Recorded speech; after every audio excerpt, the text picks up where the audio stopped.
नमस्कार दोस्तों, मैं एच के जैन, सेवानिवृत्त प्राचार्य, जवाहर नवोदय विद्यालय, अपने यूट्यूब चैनल एच के जैन डायरीज पर आपका हार्दिक स्वागत करता हूँ। मित्रों, आज का जो प्रसंग है वो एक वरिष्ठ अधिकारी के जीवन से संबंधित है।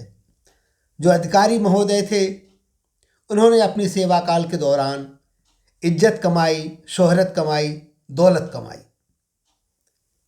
जब वो सेवानिवृत्त हो गए तो सेवानिवृत्त के बाद उनको ऐसा महसूस होने लगा कि जो लोग बाग मुझसे जुड़े हुए थे अब मेरी तरफ ध्यान नहीं दे रहे हैं। उन्हें बड़ा बुरा लगने लगा। सेवानिवृत्ति के कुछ महीनों के बाद ही दीपावली का त्यौहार आया।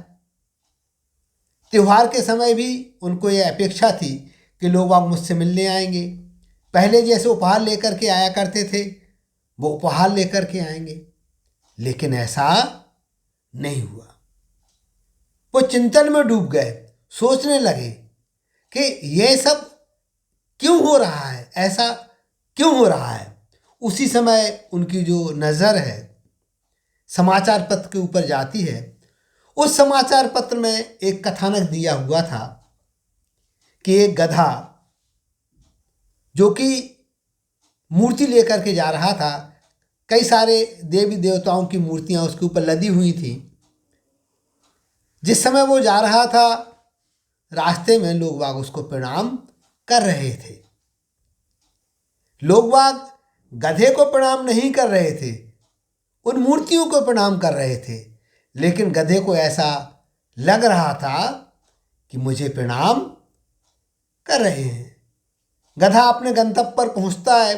जो गधे का मालिक है मूर्तियां जिसको सुपुर्द करना थी उसको सुपुर्द कर देता है और वापसी में भी अपनी कमाई के लिए उस गधे के ऊपर सब्जियां लाद करके लाता है।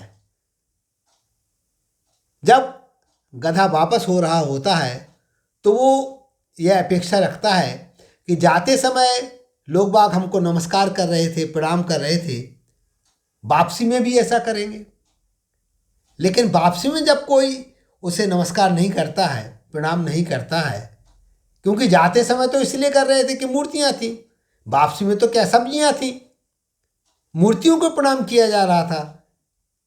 सब्जी लाते समय जब प्रणाम नहीं किया जा रहा था तो गधे ने लोगों का ध्यान आकृष्ट किया और वो रेंगने लगा, बार बार रेंगने लगा और उसकी जो कर्कश आवाज थी उससे लोग बाग परेशान होने लगे। उसके रेंगने के कारण से लोग बाग उसे डंडा मारने लगे। गधे का मालिक भी डंडा मारने लगा। अब इसमें जो बात उभर करके आ रही है वो यही कि भाई जिस प्रकार गधे को प्रणाम नहीं किया जा रहा था, उस पर लदी हुई मूर्तियों को प्रणाम किया जा रहा था, उसी प्रकार जो अधिकारी महोदय थे उनको प्रणाम नहीं किया जा रहा था, उनको इज्जत नहीं मिल रही थी, बल्कि उनके पद को मिल रही थी। लेकिन हम लोग इस बात को भूल जाते हैं कि भाई हमारा वास्तविक स्वरूप क्या है। हम इस पद पर स्थायी रूप से रहने वाले नहीं हैं। हमें अपनी वास्तविकता को कभी भूलना नहीं चाहिए। जो नेता होते हैं, जो बड़े बड़े पैसे वाले होते हैं, जो बड़े बड़े अधिकारी होते हैं, जो घमंड में चूर होते हैं, उनको आने वाले जीवन में अनेक प्रकार की परेशानियों का सामना करना पड़ता है। क्यों? क्योंकि उनकी इज्जत, उनकी शोहरत, उनकी दौलत स्थायी नहीं रहती है।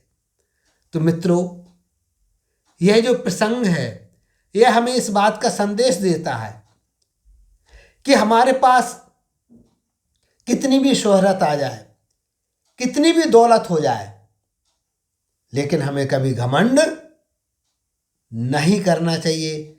अपनी जड़ों से जुड़ा रहना चाहिए, अपनी वास्तविकता को बना करके रखना चाहिए। और यदि हम ऐसा करके रखते हैं तो चाहे रिटायर्ड हो जाएं, चाहे हमारे पास पैसा रहे या नहीं रहे, लेकिन हम प्रसन्नचित्त रहेंगे।